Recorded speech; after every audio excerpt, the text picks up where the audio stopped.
Hello students! It's now time to learn and explore life with technology and livelihood education. I am your TLE buddy, Teacher Jeff, and you're watching DepEd TV. ICT, I'm here, Sir Jeff, your TLE buddy. Your safety is our priority as we turn your dreams into reality.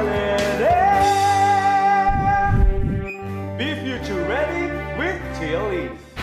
Did you know that there was a time when surveys were conducted by means of distributing forms to people in public places? Once enough forms have been answered, the data were collated manually and results were computed only with the aid of a calculator. Conducting a survey and gathering data are now easier through the use of online tools. Have you tried conducting surveys? What was your purpose? Surveys enable you to gather data on a specific topic. The collected information can produce results that can be plotted on a graph and evaluated.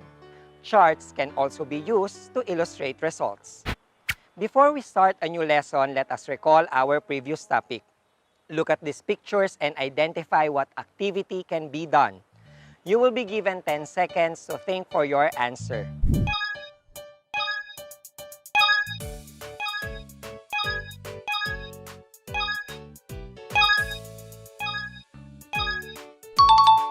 If your answer is audio and video conferencing, you are absolutely correct. Audio conferencing is sometimes called teleconferencing and traditionally means using a telephone instrument to conduct a business meeting, while video conferencing is the use of video and audio devices to connect two or more people in different locations on the globe, simultaneously and in real time, using the internet. They both have their advantages and disadvantages, so remember to become responsible netizens. Let us now make ourselves familiar with the words that we will encounter in this episode. Can you guess these unfamiliar words? Arrange the given letters to identify these unfamiliar words. Let's start. Refers to query, in order to collect data for the analysis of some aspect of a group or area.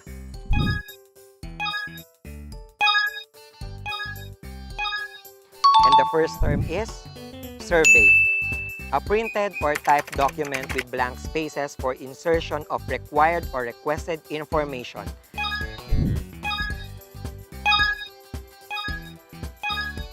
And the second term is forms, refers to position with a computer cursor over something such as an image or icon without selecting it.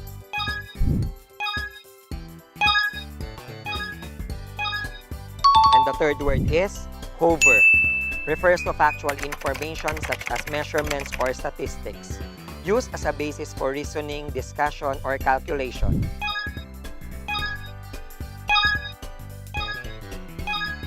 And the fourth word is data, the transmission of evaluative or corrective information about an action, event, or process to the original or controlling source.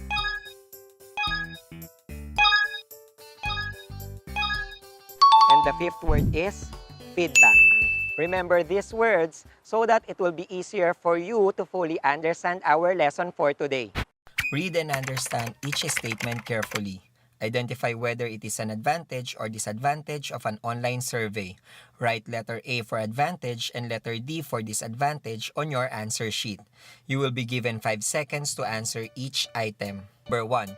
The time span needed to complete an online survey project is on average 2/3 shorter than that of traditional research methods.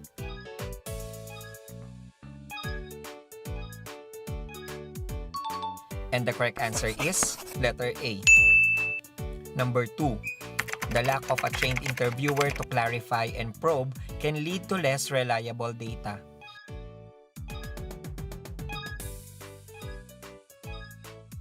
And the correct answer is letter D. Number 3. Using online questionnaires reduces your research costs. You will save money on postage and you don't have to allocate time and resources to enter the information into a database.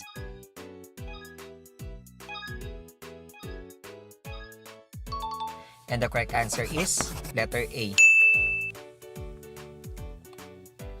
Number 4. The main benefit of online surveys for researchers is that they increase productivity by saving time.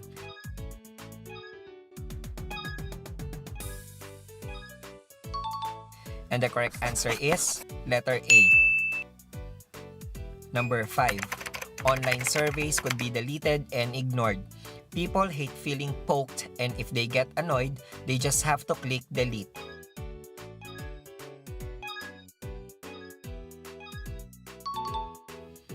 And the correct answer is letter D. So, what's your score? If you got 5, very good. You're on the right track. If not, that's okay. I will guide you all throughout the episode so you can learn more. There are 2 ways in creating an online survey form that you can create from. One is the Google Drive, and another one is the Google Sheets. Here are the steps in creating an online survey form from Google Drive. Step 1. Go to drive.google.com. Google Drive provides 15 gigabytes of free Google storage to save any type of file in one place. Step 2. Click the Add button in the left. Step 3. Click New in the top left, hover over More, and choose Google Forms. Step 4. A welcome message will appear just like the next figure. Click Get Started. Step 5. A form template opens and there you can add any questions for your survey. Letter A. Start with the title of the survey. Click Untitled Form in the upper left corner and type the desired title. Letter B. Check the box labeled Show Progress Bar at the bottom of form pages. If you like to see the progress bar, indicating how much of your form they've completed. Letter C. Type the question in question title text box. Letter D. Select the question type. Letter E. Click Done. Letter F. To add another question, click Add Item button. Now, here are the steps in creating an online survey form from Google Sheets. Step 1. Click New in the top left and choose Google Sheets in your drive. Step 2. Click Insert menu and select Form. A message will display at the top of the page that a new form has been created. Step 3. Click Add Question here to begin editing your form. Tip: to get rid of this message, you can click Dismiss and continue editing your spreadsheets. Here are the steps in processing online survey data by using Google Form. Number 1. Create an account using Google. Click Create Account and then select For Myself. On the next page, you provide some information, first and last name, username and password to create your account. You also have to verify your phone number so Google can make sure you're not a robot.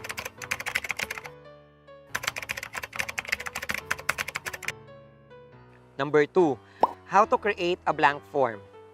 Type the name of your form, then type the description of your form. Type the questions. Click the drop-down menu next to the question field. Then, select the type of question you want from the list. Advantages of creating online survey. Number 1, faster. The time span needed to complete an online survey project is on average 2/3 shorter than that of traditional research methods. Number 2, cheaper. Using online questionnaires reduces your research costs. You will save money on postage and you don't have to allocate time and resources to enter the information into a database. Number 3, more accurate. The margin of error is greatly reduced with online surveys because participants enter their responses directly into the system. Traditional methods rely on the attentiveness of staff to enter all details correctly, and naturally, human error can creep in whenever a person has to perform a repetitive task. Number 4, quick to analyze. The results of the online survey are ready to be analyzed at any time. Number 5. Easy to use for participants. Majority of the people that have access to internet prefer to answer surveys online instead of using their phones. Number 6. Easy to use for researchers. The main benefit of online surveys for researchers is that they increase productivity by saving time. Number 7. Easy to style. An online survey is an opportunity to imprint your brand in the user's mind and remind them of the benefits you provide. Number 8. More honest. It's overwhelmingly preferred to complete online surveys rather than take part in written questionnaires or telephone interviews, and usually provide longer and more detailed answers. Number 9. More selective. With an online survey, you can pre-screen participants and allow only those who match your target profile to complete the survey. Number 10. More flexible. The order of the questions in an online survey can be changed, or questions can be skipped altogether depending on the answer to a previous question. Disadvantages of creating online survey. Number 1. Survey fraud. This is the biggest challenge. If your survey is long and or confusing, you might get fake answers. Since there is less accountability, chances for people just hitting buttons to finish are high. Check the questions you use carefully. Number 2. Limited sampling and respondent availability. Certain populations are less likely to have internet access and to respond to online questionnaires. Number 3. Possible cooperation problems. Online surveys could be deleted and ignored. People hate feeling poked, and if they get annoyed, they just have to click delete. Number 4. No interviewer. The lack of a trained interviewer to clarify and probe can lead to less reliable data. In the traditional way of conducting a survey, the market researcher, for example, would issue questionnaires to respondents in such places as supermarkets, grocery shops, shopping malls, or restaurants. In another method, the researcher may conduct an interview with the respondent face-to-face or by telephone and using pen and paper. The collected data would be analyzed later on. Nowadays, the most common survey that we answer is the contact tracing form, wherein we provide our basic and health information. The traditional way of answering the contact tracing form is through paper and pen, while the online survey is done through the use of our mobile phones and the QR or quick response code. Get a piece of paper and a pen and answer the questions that will be shown on the screen. Read and understand each statement carefully. Choose the letter of the correct answer and write it on your answer sheet. You will be given 5 seconds to answer each item. 1. What is an online survey? A. A collection of questions and answers. B. A group of sentences or a paragraph to read. C. A pen and paper form to answer the questions. D. A questionnaire that the target audience can complete over the internet.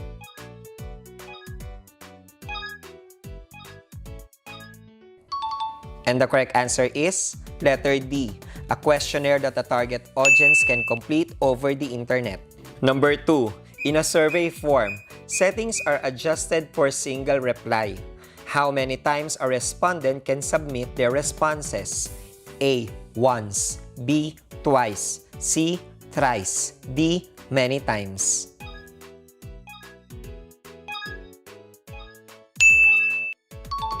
And the correct answer is letter A, once. Number 3, online survey are usually created in a pen and paper form. Is it true? A, yes. B, no.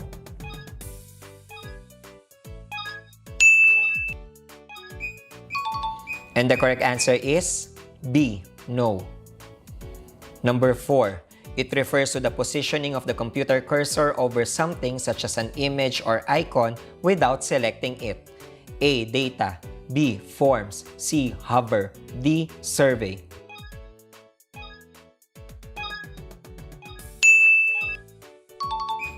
And the correct answer is C. Hover. Number 5. The order or arrangement of the questions in an online survey can be A. Fixed. B. Changed. C. Permanent. D. Chronological.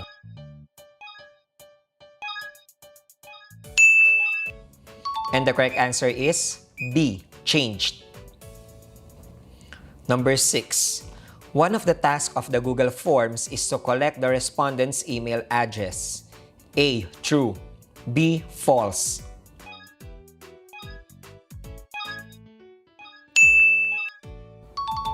And the correct answer is A, true. Number 7. Which of the following is one of the advantages in processing online survey data? A, possible cooperation problem. B, limited sampling and availability of respondent. C, the survey cannot be changed all throughout the process of data gathering.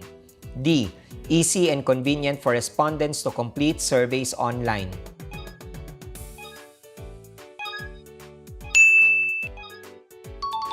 And the correct answer is D, easy and convenient for respondents to complete surveys online.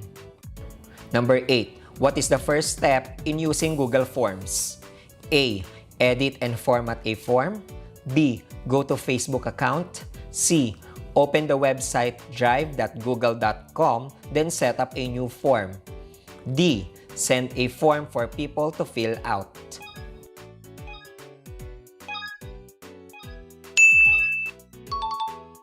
And the correct answer is C, open the website drive.google.com, then set up a new form.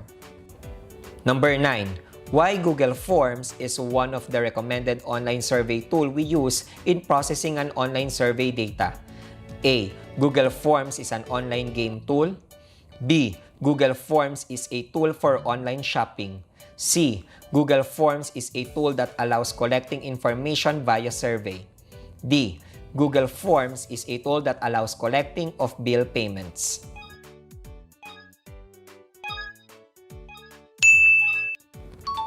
And the correct answer is C, Google Forms is a tool that allows collecting information via survey.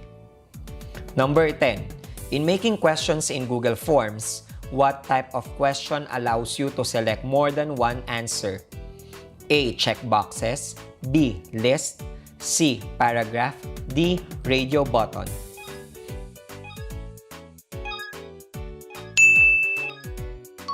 So, what's your score? If you got 10, very good.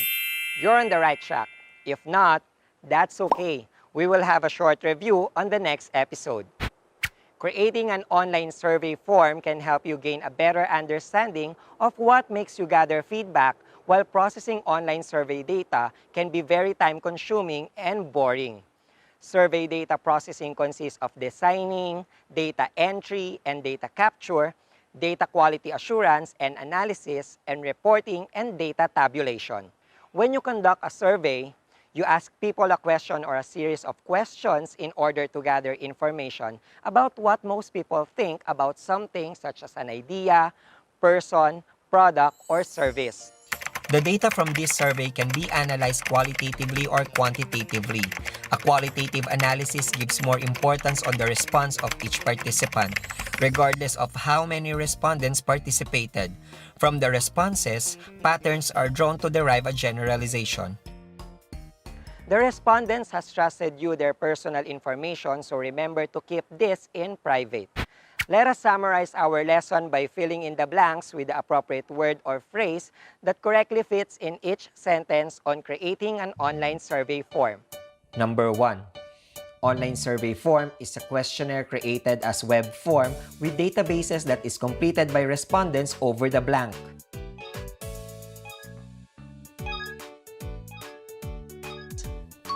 And the correct answer is Internet. Number 2. In creating an online survey form, keep your instructions blank and blank for answering the questions.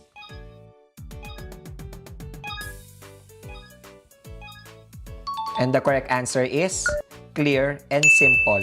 Number 3. The format of the online survey form should be blank.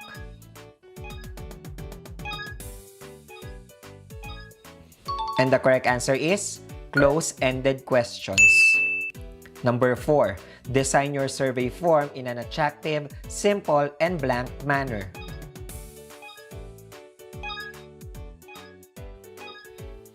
And the correct answer is short. Number 5. At the end of the question of the online survey form, blank should be included.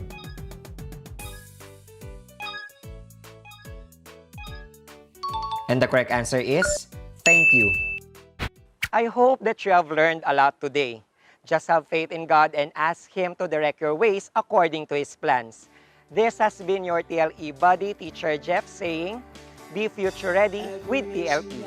Don't forget our hashtag, #SkillsMoSagot Ko, and hashtag DepEd TV.